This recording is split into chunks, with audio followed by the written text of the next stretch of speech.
This is a Film Stories original podcast. Love this podcast? Support this show through the Acast supporter feature. It's up to you how much you give, and there's no regular commitment. Just hit the link in the show description to support now. This episode is brought to you by Progressive Insurance. Fiscally responsible, financial geniuses, monetary magicians. These are things people say about drivers who switch their car insurance to Progressive and save hundreds. Visit Progressive.com to see if you could save. Progressive Casualty Insurance Company and Affiliates. Potential savings will vary, not available in all states or situations. My dad works in B2B marketing. He came by my school for career day and said he was a big ROAS man. Then he told everyone how much he loved calculating his return on ad spend. My friends still laugh at me to this day. Not everyone gets B2B, but with LinkedIn, you'll be able to reach people who do. Get a $100 credit on your next ad campaign. Go to linkedin.com/results to claim your credit. That's linkedin.com/results. Terms and conditions apply. LinkedIn, the place to be, to be. Ready to pop the question? The jewelers at BlueNile.com have got sparkle down to a science with beautiful lab-grown diamonds worthy of your most brilliant moments. Their lab-grown diamonds are independently graded and guaranteed identical to natural diamonds, and they're ready to ship to your door. Go to BlueNile.com and use promo code LISTEN to get $50 off your purchase of $500 or more. That's code LISTEN at BlueNile.com for $50 off. BlueNile.com, code LISTEN.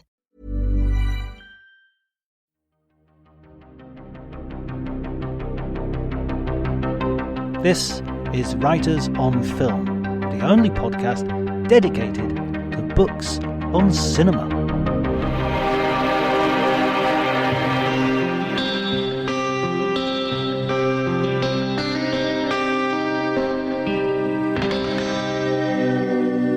Okay everybody, hello and welcome to Writers on Film. My name is John Bleasdale. I am a writer and film critic, and today I am going to be talking to Stephen Lee Naish on the music and sound in the films of Dennis Hopper. And we're going to be talking about Dennis Hopper generally as a filmmaker and specifically as a director.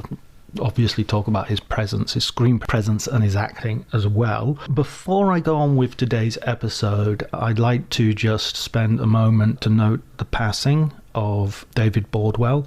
He is an influential film writer. Well, to say he's an influential film writer, I think would understate the case. Many people have studied film using his textbooks, which never read like textbooks, and also subscribing to his principles, which had a breadth and depth of film knowledge, which took in genre cinema as much as art house and took everything seriously, and was full of articulate analysis and enthusiasm, sharp observations, and a wonderful, coherent way of communicating his thoughts about film.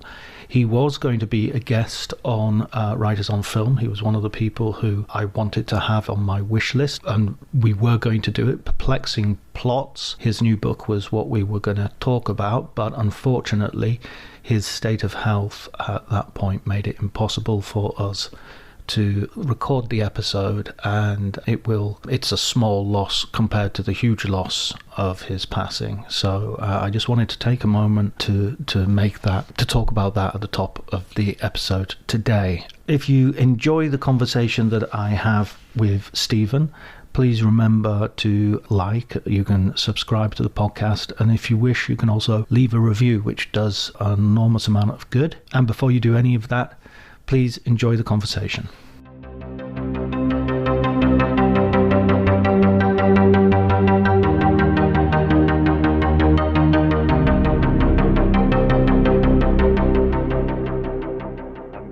I grew up on a council estate in middle of England, and the lives of Hollywood actors really probably didn't have much impact on my life at all. But for some reason, Dennis Hopper has always kind of appealed to me. And obviously, I'm a child of the 90s. I grew up, I started that decade as a 9-year-old and ended it as a 19 to 20-year-old. So I was aware of Dennis Hopper just as a sort of figure of that decade, as someone who was in films like Speed and Waterworld and Super Mario Brothers, these kind of like mainstream films.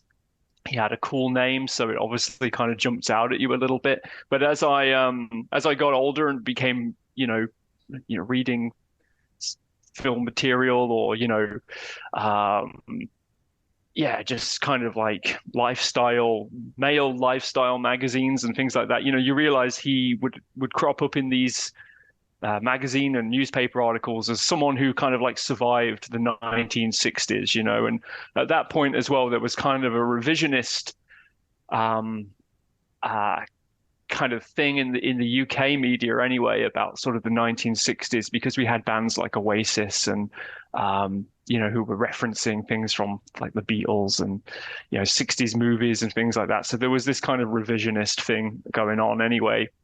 So yeah, he was just kind of like a name that I would recognize alongside lots of other names like Jack Nicholson, Marlon Brando, these kind of decadent figures from that era. But yeah, and then in the late 90s, I went to film school, and I was studying, and this is back in Leicester, studying film and media, just talking with my fellow students on the course. We would recommend lots of films to each other. One week I would watch like a film like The Deer Hunter or something like that, and one of my friends would say, "Oh, hey, if you liked that movie, why don't you check out Apocalypse Now? Because that's also a great Vietnam War film." So I would go check out that, and then 3/4 of the way through that film, Dennis Hopper shows up as this kind of madcap war photographer or photojournalist, and kind of like hijacks the film for about 20 to 30 minutes. So I was like, okay, that's kind of blown me away. And then, another thing would be like, how do I get into the work of David Lynch? Because, back then you kind of felt like David Lynch was this kind of weird avant-garde film director. But, it was, so yeah, you should go check out Blue Velvet. That's his most sort of straightforward film. And of course, you'd go watch Blue Velvet. And again, there's Dennis Hopper appearing and hijacking the film for a good majority of it. And same with I was a big Quentin Tarantino fan in the 90s, and one of my friends would say, "Oh, he wrote this film called True Romance. He didn't direct it, but he wrote it, and it was directed by Tony Scott." And yeah, there's Dennis Hopper appearing in that film too. So he just kind of like kept reappearing in films that kind of interested me. And then yeah, I remember again just like going to the now defunct Virgin Megastores as they were selling off their VHS collections for relatively very little money. I remember picking up Easy Rider. I picked up Mean Streets by Martin Scorsese, and I picked up, I think, like Clockwork Orange or something like that. But yeah, and then I just happened to put Easy Rider on to my VHS top loader and on a Sunday morning or something like that, feeling a little hungover or whatever. And yeah, just really engaged with that film. And, Dennis Hopper obviously directed Easy Rider. He also appears in it as well. And it just seemed to make quite a big impact on me. And yeah, I just became kind of more interested in his work. There was several biographies around about him at that time. So I would read those, and I would come across lots of other films. Obviously, there was a huge back catalogue, decades of work, films that he directed or films that he'd appeared in, films that were pretty notorious. I just kept going back and back and rediscovering, well, not rediscovering, but discovering for the first time things like his photography work that he did in the 1960s, kind of documenting the civil rights movement and also documenting the sort of early Hollywood as well. Well, the sort of not early Hollywood, but sort of the early new Hollywood of the sort of late 1960s and early 70s. And he was also a visual artist as well. So there's lots of artwork and things like that, lots of exhibitions that he did. And yeah, he's just kind of one of these fascinating guys who contains multitudes of talent. It starts with the acting, but you kind of dig in deeper. It's directing, it's photography, it's visual art. So I was just really taken with that. And just, really the journey's never stopped for me. I've continued to really dig into the work of Dennis Hopper. I write about it quite often. I find films that I've never heard of before, that appear on YouTube and Tubi and places like that, these kind of streaming channels, and just always intrigued to see anything that I've never seen before. Let's get into Easy Rider, because that's one of those films. Well, that's the key film, I think. His first film as a director, and the film where, as you say, he's sort of bringing together these interests, acting, the alternative lifestyle, the alternative 60s sort of vibe that's going on, but also popular music, rock music, and that's the focus of your book as well, the use of music in the soundtracks of these movies specifically. So yeah, Easy Rider to me, it feels like putting on a record if you rather than putting on a film. It's kind of the music is so important and so impactful to that film. I think without it, it would be probably a lesser movie. I think it would probably be remembered as slightly more fondly, a more extravagantly shot kind of biker exploitation film of the 1960s that were pretty popular at that time. But the music kind of sets it alight. Laszlo Kovacs, the cinematographer, plays a big part in how that film looks. I mean, it's a beautifully shot film, these beautiful wide vistas of the American landscape, but alongside the music as well, it really kind of generates a more emotional response to those scenes. And it also, I think, because the movie itself is obviously it had a screenplay. It was written by Dennis Hopper along with Peter Fonda and a guy called Terry Southern as well, who was a sort of big player in the 1960s counterculture. But really, it's an improvised performance in some ways. So there was a screenplay, but a lot of the time it was very loose.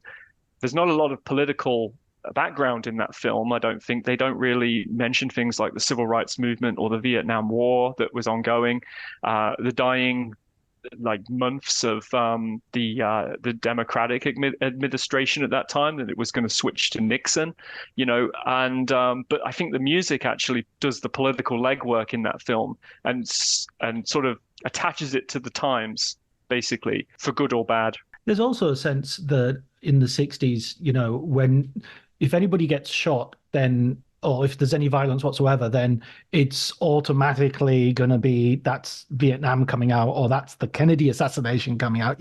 Nashville has an assassination scene, and there's a bit of me that thinks, well, they could be references to that, but they also could just be the things themselves. As a Jesuitic axiom of everything is the thing itself, not everything is connected. I thought you were excellent on that contradiction in Hopper, that he dresses like this countercultural sort of guy, but at the same time his own politics in Easy Rider as his character is kind of extremely thin. He's very cynical about the commune that he meets, and he's very the time you see a black person in the film, he's kind of seems to be a moment that could break out into psychotic violence because he's staring him down at the Mardi Gras. I mean, Hopper always has the feeling of somebody he's like a Begsy character from Trainspotting, someone who could glass you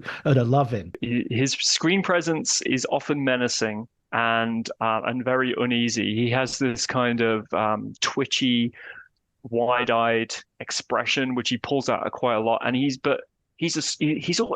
kind of comes across, he's like a Rottweiler or even like a bulldog or something like that. Because he wasn't big in stature, he was quite a small guy, but he has a real intimidation on screen. But yeah, there is this kind of this politics as well that goes on. I mean, this Easy Rider was obviously made for a younger audience for the time, but Hopper was 33 when he directed that film. He was no spring chicken, but I think he was tied in very well with youth culture. He knew how to sort of market his films towards a younger audience, but it was mostly done through music. You see that in Easy Rider, you see it in Out of the Blue, which is a film that comes a little later, and you certainly see it in Colors as well with its hip-hop soundtrack. I mean, Colors was directed in 1988, and Hopper was in his late 40s, early 50s at that point, But yeah, he really knows how to sort of embrace youth culture, but it is mostly done through music. I mean, it's so funny. It's amazing that point that you make about him being in his 30s and the late 60s, because of course he was a kid, coming up with James Dean. He was in, he turns up in all these films that you think of as totally another generation as the young guy. Cool Hand Luke, I remember he pops up in at one point. Correct. Yeah. And he was almost like, there's always a little bit of me that suspects that he had a little bit of a kind of being professionally James Dean's best friend. That there was a little bit of the hanger on to him, that he was riding his coattails a little bit. I totally agree with that. Yeah, I think obviously, in they were friends on set for sure. I'm not sure how much they hung out together in their sort of personal lives, but they appeared in two movies together, and Hopper's always is always was always uh you know able to say that James Dean made three movies and he was in two of them, Rebel Without a Cause and Giant. And the other James Dean movie is East of Eden. So he only made three films, and his impact on culture from that point has always been very, very high. But yeah, I do sort of agree with that. I feel like yeah, Hopper kind of rode those coattails, and kind of in effect had the career. If James Dean had stayed alive, I think James Dean would have potentially had the same kind of career trajectory that Dennis Hopper kind of had too. So yeah. And the so him moving into directing, because I mean he burnt bridges. He burnt so many bridges. It's surprising that he managed to continue a career for as long as he did, because he sort of got kicked out of Hollywood when he was an actor. Then he would he rode the success of Easy Rider into his next movie, the last movie, which was sort of like probably unironically titled that, because I can't imagine him thinking this is going to be a huge hit. But that's a film that has been rediscovered, I think. I'm not sure if it's had a Criterion release or and it's I've got a lot more time for it than I did when I first saw it, put it that way. Yeah, I totally agree. Yeah, I think it's had a restoration and a reissue for sure. And it is being, I think, yeah, rediscovered as a really interesting avant-garde film that was actually made with studio money as well. And I think it's an incredibly interesting film. And I agree with you when you say, like, I have more time for it now than I did when I first watched it. But I think that sometimes the realization of that is that I watched it in incredibly bad circumstances. Like the film transfer that I had someone sent me a DVD that was on a CDR of the film, and it was incredibly bad. And it was obviously filmed off a projector screen or something like that.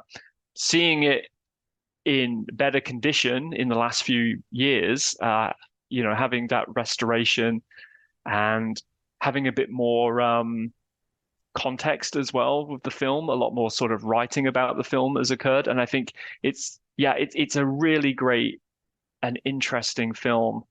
I wouldn't say that it's one of Hopper's best like films that he directed, and certainly not one that he acted in, but I just think that there was an interesting film that was being made there. And I think what happened was that it kind of got lost in the editing process. So it goes back a few years, but Stuart Stern, who was a screenwriter in Hollywood, he wrote Rebel Without a Cause. Him and Hopper actually wrote the screenplay for the last movie together. And according to him, it was a very straightforward film.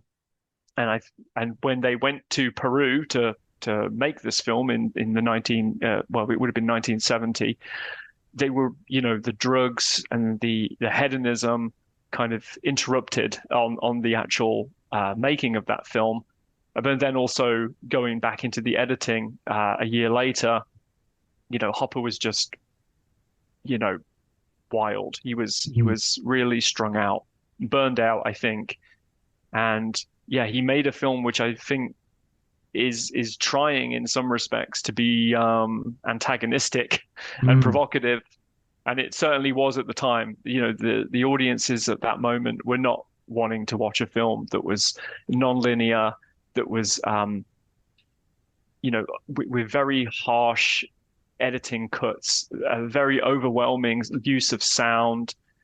And yeah, I mean, obviously it wasn't really given a chance either. I mean, Universal Studios hated it. They buried it.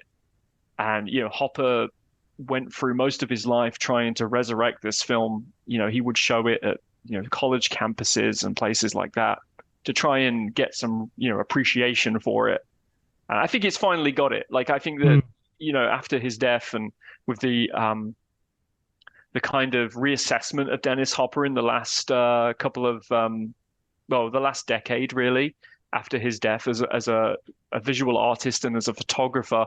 The last movie kind of coattails on that reassessment, I think. So, but I mean, personally, I've watched that movie a bunch of times. I have such a good time watching it. I really do. There's a lot going on there. It's an incredibly meta movie as well. I mean, meta is a bit one of those words you try to avoid if at all possible. But here it is really justified as a word, because the whole movie, well, it's called The Last Movie. It's about an actor, a stuntman, sort of hanging around in a Peruvian location after the film has finished filming, and sort of eventually the villagers, in a sort of occult magic sort of way, have made sacred the instruments of the means of production of the film, really, and sort of have these rituals, and it has a real power to it. And the idea of making that as a straight movie feels almost like a contradiction. So the fact that it's not straight, it's not straightforward, is to me in keeping with it. And I know what you mean by it being delivered to you. Sometimes films are delivered to you not just in terms of what quality, crappy VHS or whatever, but also in terms of a critical predisposition. I remember being shown Last Movie and being told, "Oh, this is the terrible movie he made after the Easy Rider." Not, this is a really interesting film. Keep your mind open while you watch it, but like watching it as a disaster, which is something I don't know if Michael Cimino's Heaven's Gate. If you watch it in the 1980s. You might think, oh, it's terrible. Then you watch it in the 2000s, you think it's an misunderstood classic, purely because the cultural atmosphere around it has changed. Absolutely. Yeah, no, that I'm in full agreement there. I remember before I'd even really seen the Last Movie, or was even really invested much in the work of Dennis Hopper. I remember reading those articles, which was like, the 25 or 50 disastrous movies of the last, the 20th century or something like that. And it would be sort of in there in the list of films alongside, Ed Wood, and the Heaven's Gate. Not the Tim Burton Ed Wood, but the films of Ed Wood, like Plan 9 from Planet 9. Yes, exactly. And so it would be mentioned in that breath. And so like originally, I guess when I first saw the film in its entirety and in the state that I did, I was kind of disappointed in it, but disappointed to see that it wasn't as I guess I was kind of disappointed in the film. But as I said, reassessment and education has just kind of opened up that film for me way more. And I think it deserves its praise. It deserves its reassessment. Yeah. And with those two films, that was sort of rounding off a period that he was at his height in terms of as a director, not in terms of talent or accomplishment, but opportunity, perhaps. That with Easy Rider, he opened the doors, and with Last Movie, he closed them as far as Hollywood was concerned, until later on. And you describe how sort of he throws himself into acting throughout the 70s, and he's this is the thing I can't quite get with Hopper, and perhaps you'll be able to help me out here. He has this reputation for being so crazy and drug-fueled and all the rest of it, none of which I doubt to be true. But then sometimes you'll see a movie like Tracks, or you'll see, and you just wonder, how he has disciplined performances. He obviously, and even Easy Rider and Last Movie, for all the excesses and all the rest of it, they're still not created by someone who's totally out of control. There's talent there, there's vision there, there is a mind working here. Yeah, completely. And so I think it's really interesting. I actually have a lot of time for that sort of lost period of Dennis Hopper's work. This kind of like the 1970s and the early 1980s, as a period of time where he wasn't working excessively. He'd probably only make one or two movies every couple of years, but they usually were outstanding films. And Tracks is definitely superb film, and a very understated performance by Dennis Hopper. I mean, he keeps it pretty low key throughout the entire film. There's a few moments in there where he kind of does his, classic sort of Hopperisms, but it's usually a very, very quiet, low key performance. But I think you can really see it as well in Apocalypse Now, in which he plays this very burned out, PTSD suffering photojournalist who's embedded with Marlon Brando's Colonel Kurtz in the Cambodian jungle, and he's all over the place. He's incredibly wild. A million thoughts a minute. He can't get the words out. Zap him with your sirens, man! Zap him with your sirens. Yeah, exactly.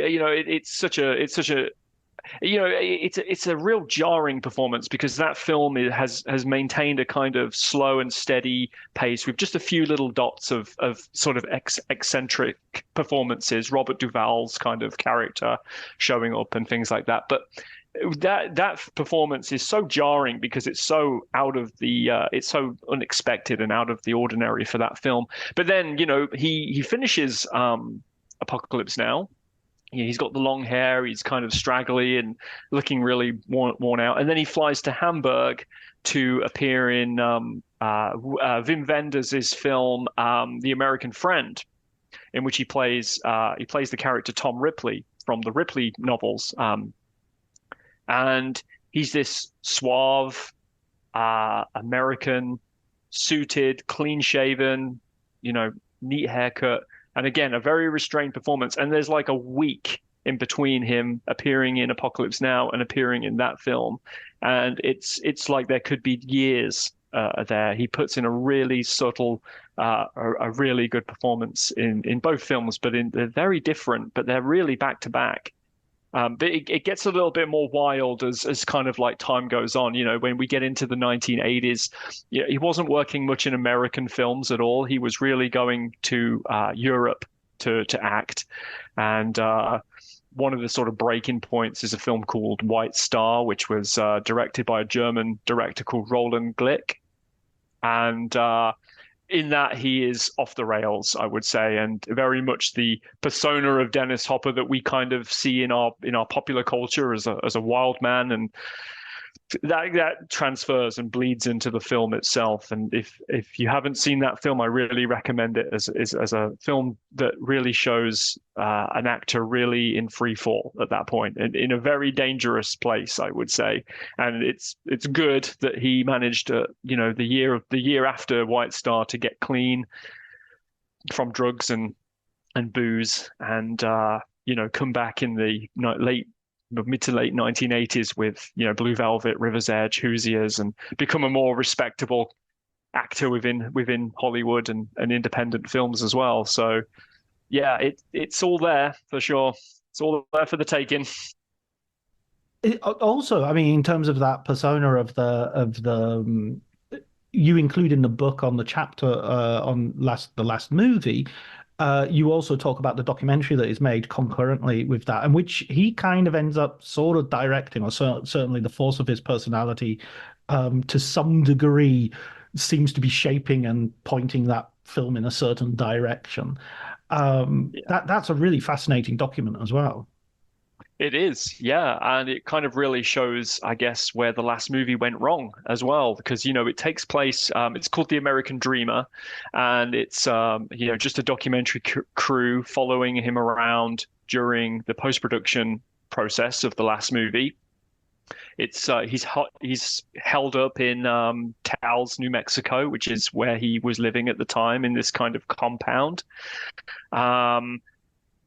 This compound had its own little cinema. It had its own cutting room and everything like that. So he was just there for a good period, maybe a year to 18 months, editing the last movie.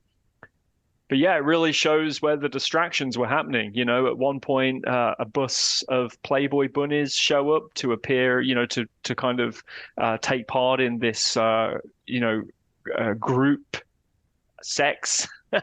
They call it something else. I forget what it is. Some sort of they don't call it that, but that's what basically happens. So Hopper's just surrounded by Playboy bunnies at the time. You can tell there's lots of drugs, there's lots of booze, there's lots of hangers-on in these in his compound, and it really is distracting, I think, from the direction that the last movie potentially could have gone in.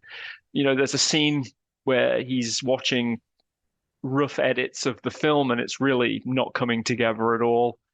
And you can tell he's just bored by the whole process. And then a little bit later on, you start seeing images from the last movie, and you can sort of see the gears in his head kind of working, and he becomes much more interested in making a film, in finishing the film.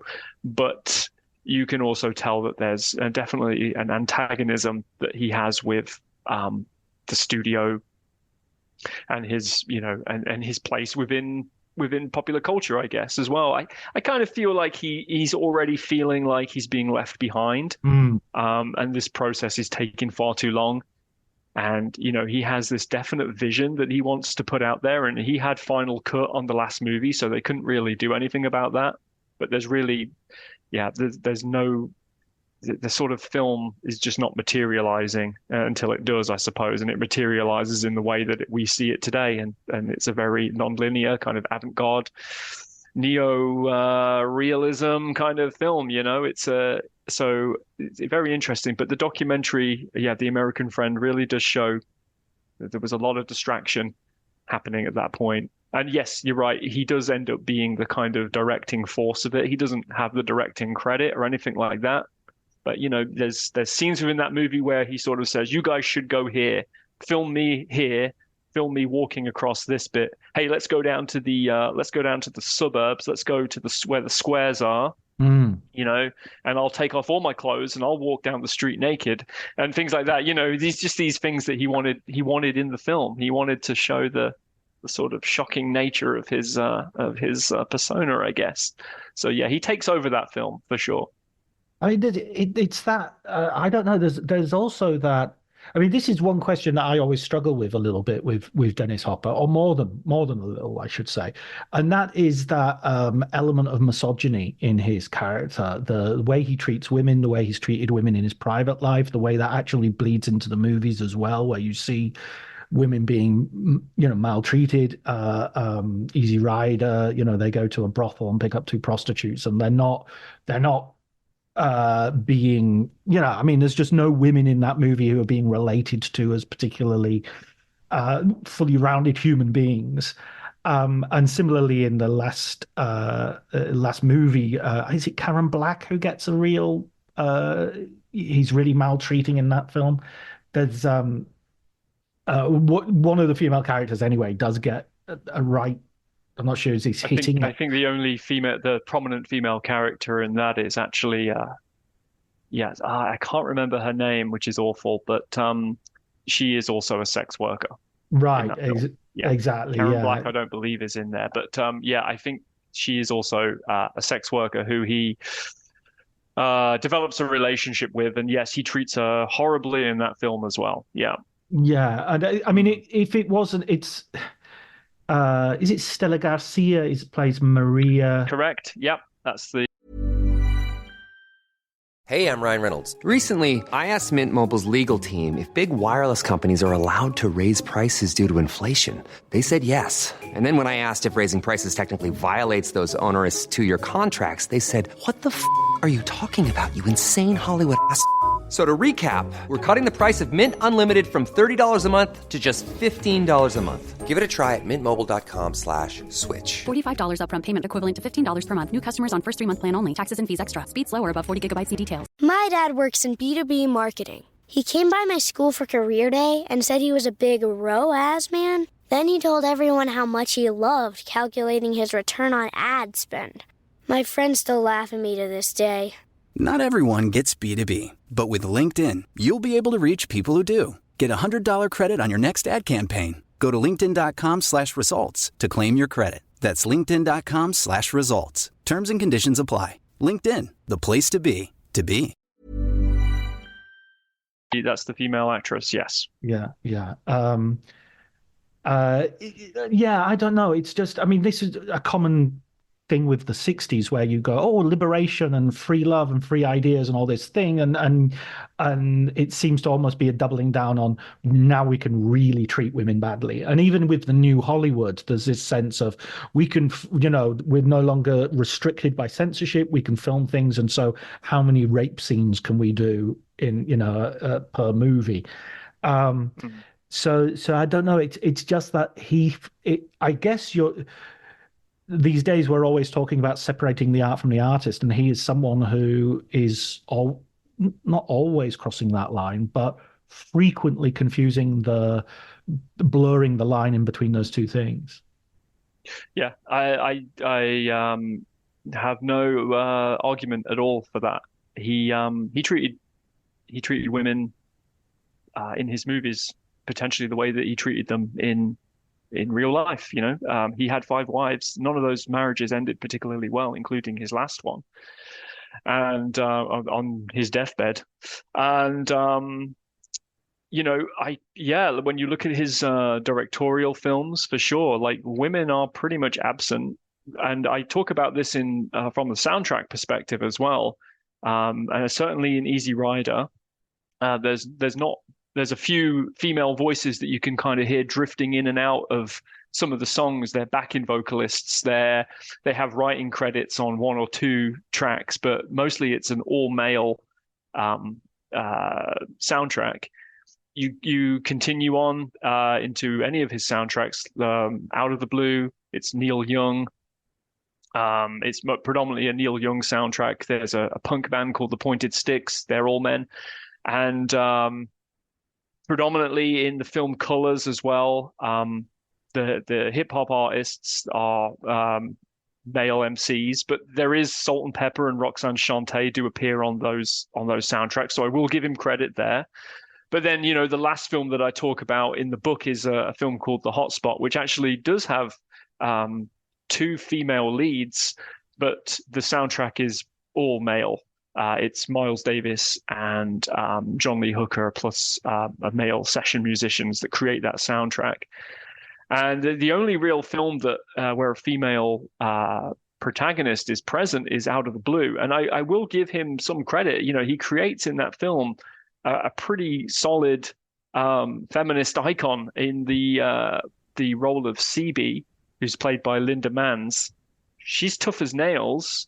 She takes the situation that's thrown at her into her own hands and fires it all back at them.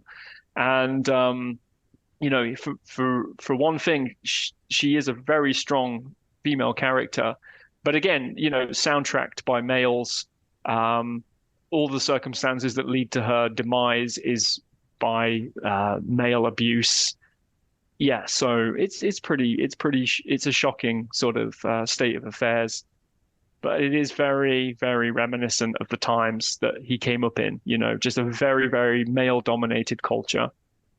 Yeah, absolutely. And there's not, I'm not suggesting in any way, I mean, I think there is something to be said for his revealing of that. There's no hypocrisy, or there's no, you know what I mean?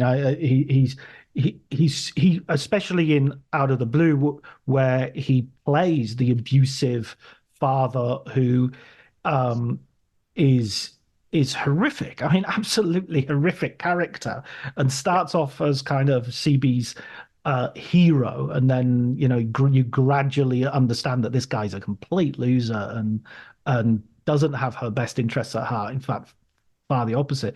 That's a wonderful, stirring performance by Linda Manz as well. Obviously, she came to fame, one of my favorite films ever, Days of Heaven. And this comes, so Days of Heaven is 78, so this is only a couple of years after that, right? It is, yeah. It's actually very surprising because, Out of the Blue was meant to be just this small Canadian TV movie that was being made in the late 1970s, and it's very interesting that it attracted Linda Manz and Dennis Hopper. He was only cast initially as the dad in a film, and the film was not in this kind of nihilistic tone that it is now. It was just meant to be like a family TV movie about a girl who kind of gets out of her bad family situation and is kind of redeemed and rescued by the social security system, So TV movie of the week sort of Exactly. situation. Yeah. But the director who was on there, he walked after a couple of weeks because there was just no usable footage. They hadn't really shot anything that was usable. The financial backers were just ready to throw in the towel, but Hopper took over and he said, "I can do this film. I can make it. Just give me a weekend to rewrite the script. Give me creative control. Let me recast a few roles, and then they were ready to go, and they shot it in a matter of weeks, edited it in a matter of weeks, and the film was ready to go. But it was completely disowned by the Canadian Arts Commission or establishment or whatever, and it went to Cannes Film Festival as just a Dennis Hopper movie and not as an official Canadian entry because they didn't like the tone that the film took, and a lot of people didn't really, and that film was buried for a few decades as well, just because of its shocking kind of subject matter.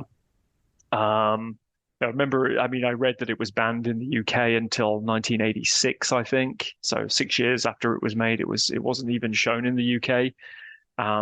But you're not like you could get hold of it anyway. I don't think it was widely released. I think the only chance of watching it in the 1980s or 1990s was maybe at a midnight screening or something like that.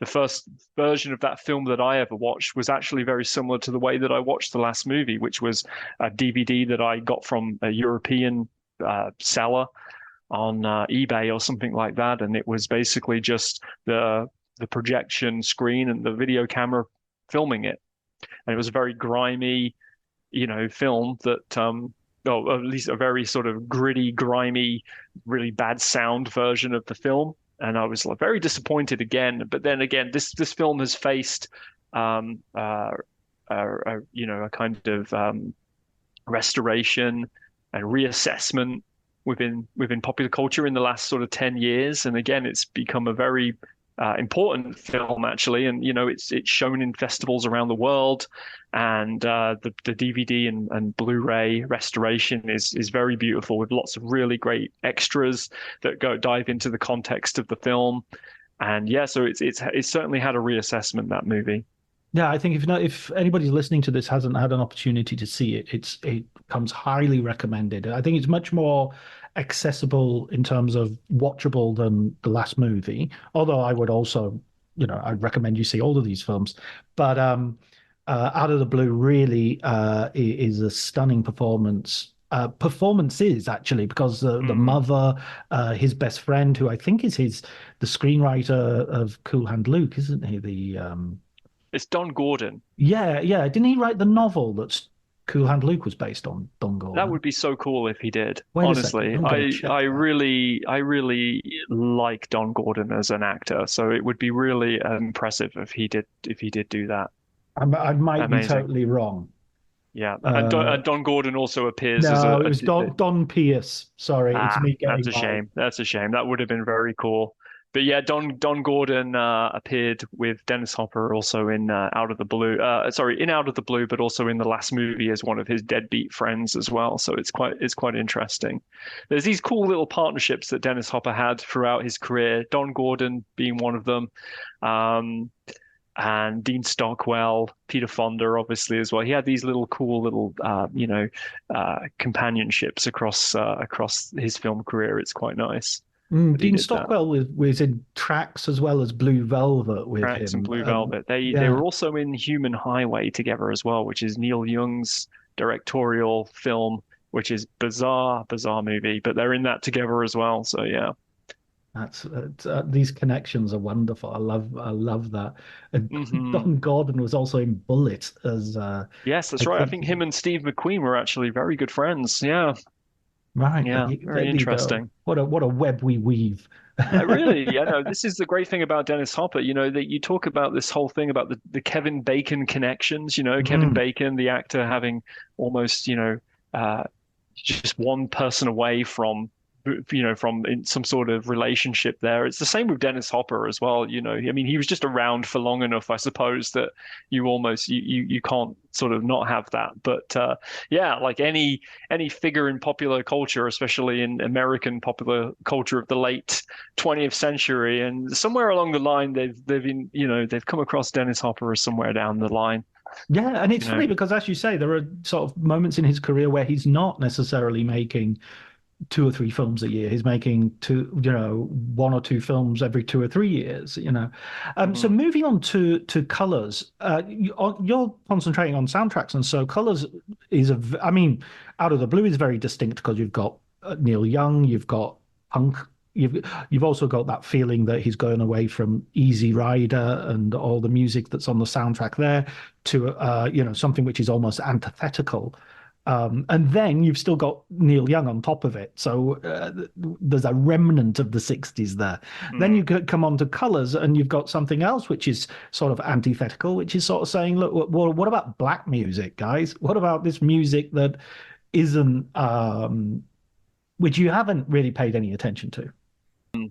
Yes, the soundtrack to Colors is a really exceptional snapshot of hip hop and rap music of that time, of the sort of mid 1980s, which was certainly at that point really wasn't mainstream at all. There were obviously remnants of it kind of in popular music, but as a form itself, there was no huge artist at that moment. So to have a collection, a compilation soundtrack of rap and hip hop was a pretty big deal.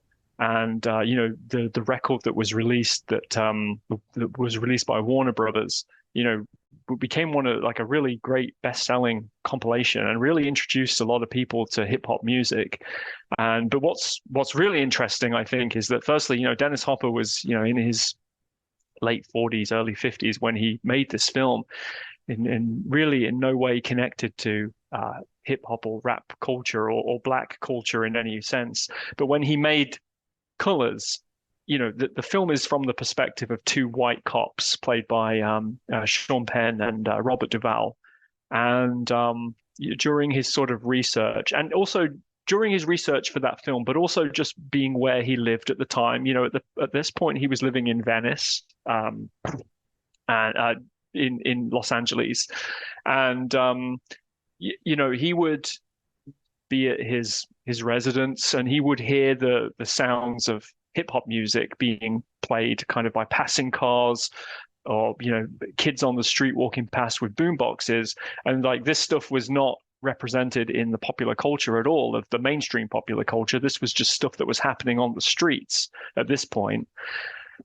So, during his kind of research time and the time that he was, driving around places like Watts and, in Los Angeles and scouting for locations, he would see these groups of kids. They were like tagging walls with graffiti. They were listening to these records on their boom boxes or on their car stereos or whatever, or from coming out of their houses. And he just came to this. I guess he just came to this realization that this music really meant something to these kids, and that needed to be incorporated into the film because the film deals with gang culture and the way that it's policed, really.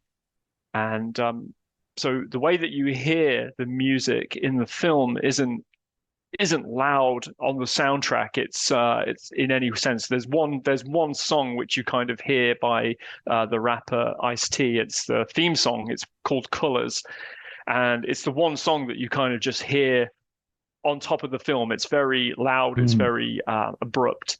But the rest of the music that you hear, so all of these different hip hop and rap artists are basically it's the soundscape of the urban environment. It's coming from kids' boom boxes. It's coming from their cars, and it's coming while these guys are interacting with each other. It's in the background, and I just think that that's actually a really impressive way to do it. It kind of it shows the viewer of that movie that this music is embedded within their culture, within this gang culture.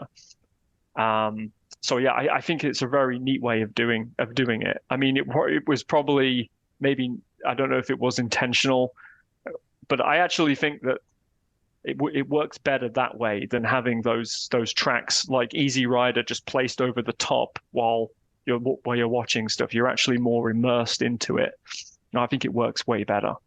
It's so interesting that this film came out in 1988, and you think of the big sort of hip hop movies or the big movies that come out like Menace to Society and New Jack City, and they're all coming out like 5 years later, 92, 93.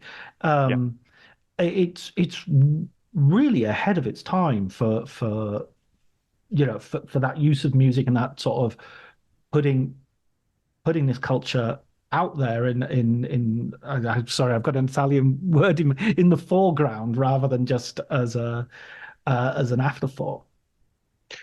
The dominance of hip hop and rap that kind of came after that film is actually really interesting, and it's actually, you can use Dennis Hopper almost as a signifier for that. Back in '88 he directed a film called Colors, which had this hip hop soundtrack, which nobody at the time was at least in like mainstream Hollywood, mainstream music wasn't really represented much. And then 10 years later in 1998 he appears in one of Puff Daddy's music videos, which was like one of the most expensive music videos ever made at that point. I think it's still like 13 on the list or something like that of the most expensive music videos ever made. But back then it was the most expensive. I think the song's called Victory, and it has this whole narrative arc throughout the whole film, throughout the whole music video. The song's about 4 minutes long, but actually the music video is like 8 to 10 minutes long or something like that, because they put these prologues and things like that on it. So yeah, like Dennis Hopper himself is that representation of how hip hop became so dominant in the 1990s. It reminds me of like Thriller and that sort of Michael Jackson, where you get a mini movie rather than a video as such. Mm-hmm. Yes, absolutely. Yeah. The video to Puff Daddy's Victory is kind of like a take on The Running Man or something like that. It's kind of set in this dystopian future where, and Dennis Hopper plays this character who kind of oversees this kind of brutal game where people have to survive on the streets and are chased down, and it's very kind of weird and dystopian. It could have made a pretty good movie actually for one of Dennis Hopper's later roles, actually, to be fair. I mean, he kind of took on that role a little bit. A film called Land of the Dead, which was from 2005, which was a zombie movie. George Romero. Yeah. So, I think that the other sort of like non-movie role that he did, which you mentioned in the book, and I think was really interesting, was, and I'd forgotten about, but I remember seeing this and being, provoked, nauseated, and disgusted, was that car advert he does where he sort of challenges his former sort of Easy Rider persona digitally inserted and leaves him in the dust literally because he's got a new car. And it's just like, I mean, Jesus Christ, guy. But you can tell he's doing it as a, like, that's my past. I'm not going to live on past glories. Sure, yeah. And I'm sure the paycheck helped as well for that particular thing. But I think there's a documentary somewhere on YouTube which is like just a little making of documentary for that advert by the sort of production company that made it. And it was the use of green screen, which was not something that was widely used back then when that advert came out, which was like the early 1990s. So I think Hopper's there and just saying, this is really interesting. They're using what they're doing. It's so I think he was kind of intrigued about what this new technology was going to do basically to film. So it's kind of interesting that he was there, as one of the first people to kind of sit down and use it. It's a very strange moment for sure. Yeah, I mean, but it also goes back to like what our earlier part of the discussion when we were talking about Easy Rider, that he's always an uncomfortable presence there anyway. There's no real evidence in Easy Rider that he is somehow typifying the 60s or somehow, his character is just a guy who doesn't mind not cutting his hair. It's not the depth of his political involvement is, there's no evidence of it.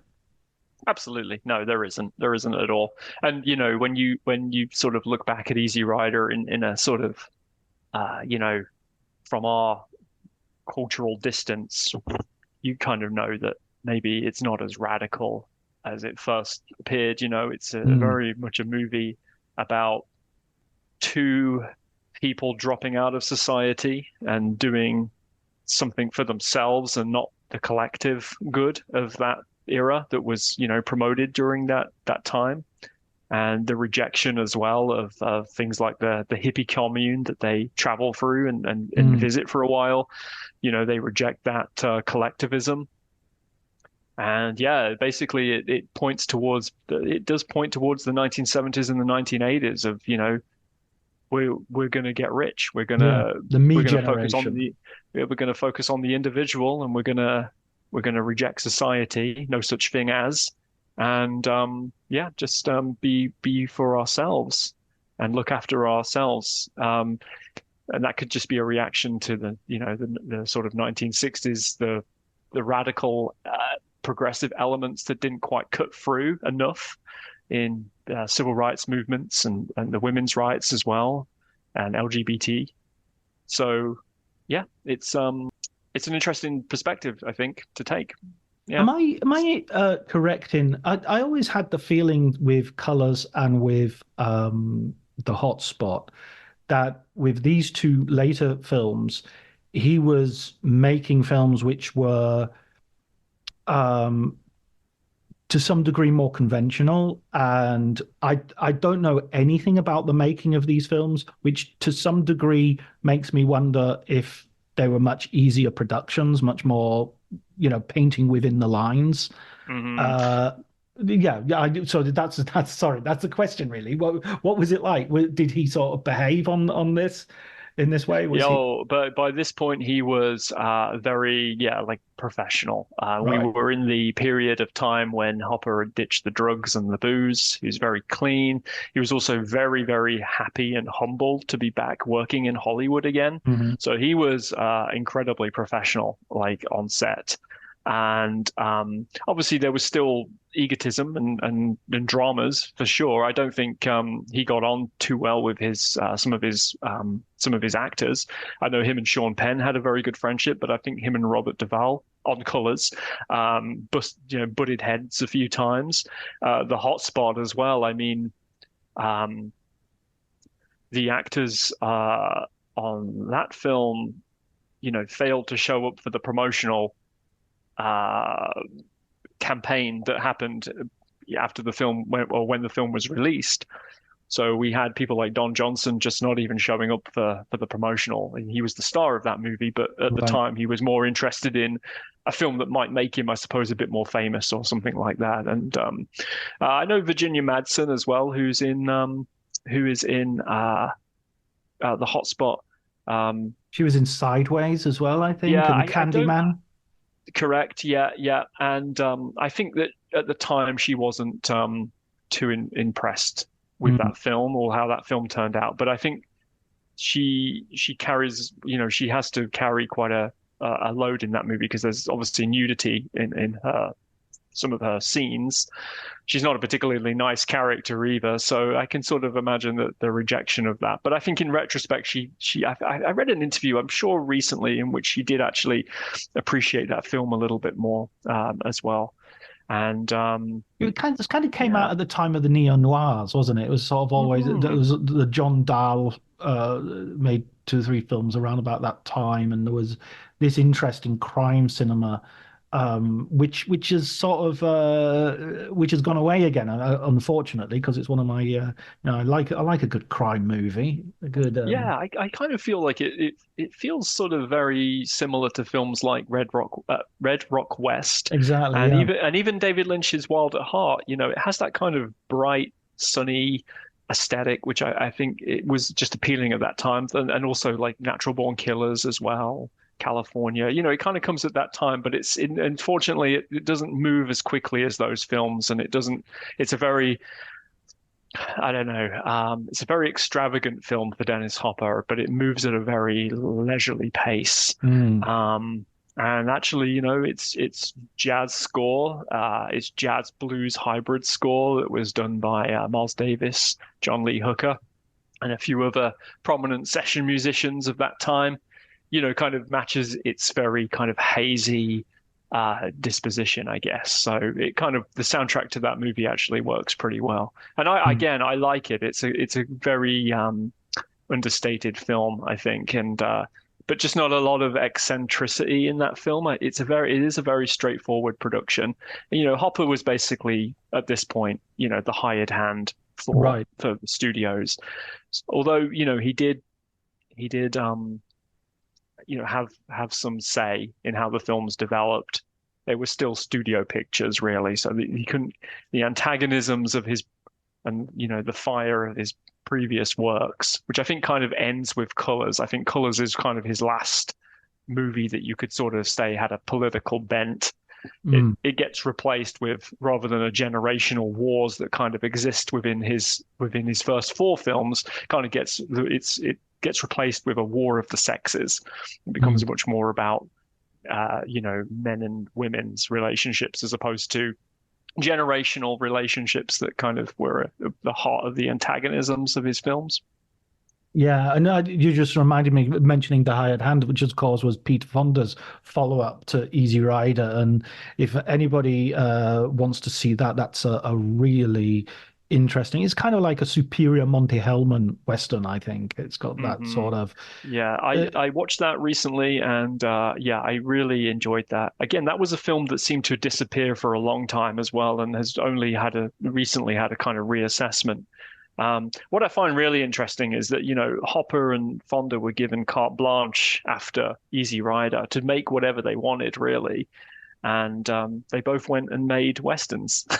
So, within this new Hollywood, they had this opportunity to go and make some contemporary. Well, actually, that's not fair because the last movie is a contemporary film in some respects, but it harks back to the past. It harks back to the Westerns of the 1930s and 40s.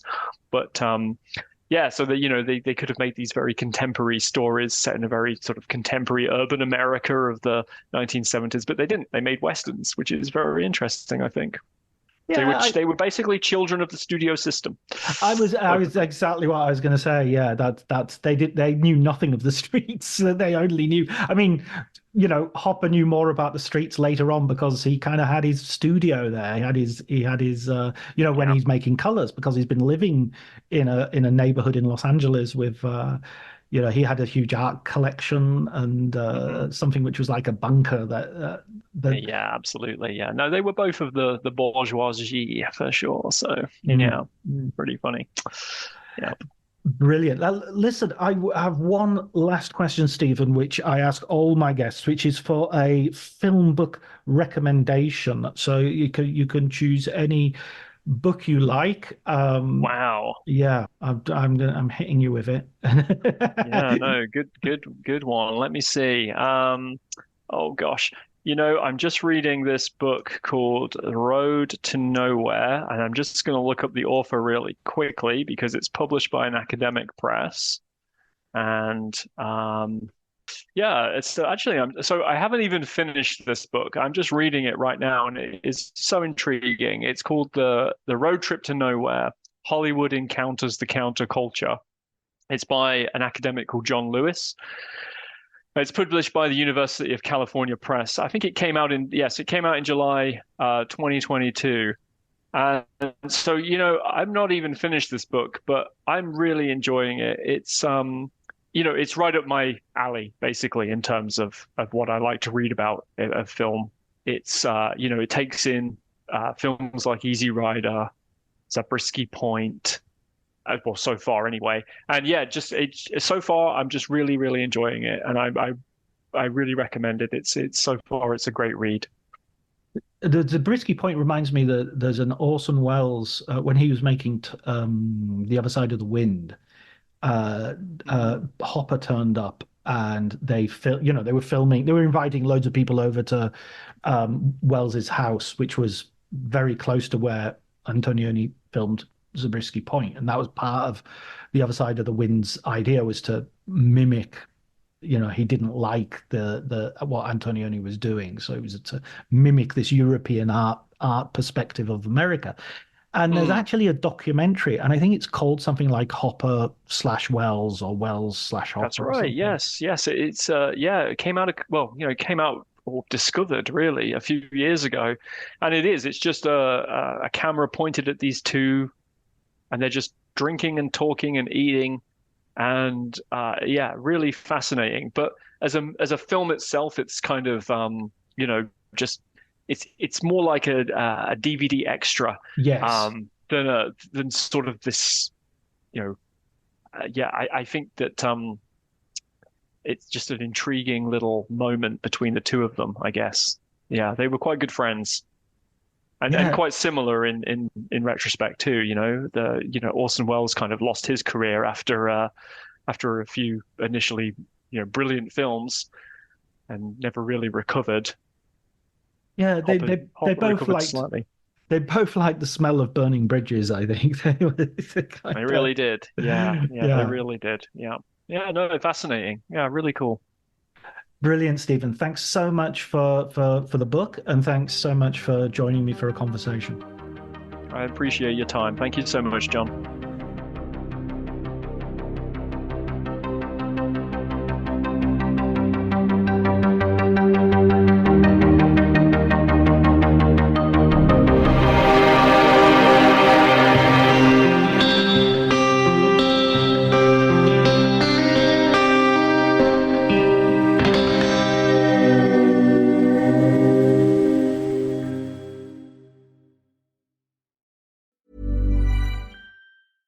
$1-800-Flowers.com knows that a gift is never just a gift. A gift is an expression of everything you feel and helps to build more meaningful relationships. 1-800-Flowers takes the pressure off by helping you navigate life's important moments by making it simple to find the perfect gift. From flowers and cookies to cake and chocolate, 1-800-Flowers helps guide you in finding the right gift to say how you feel.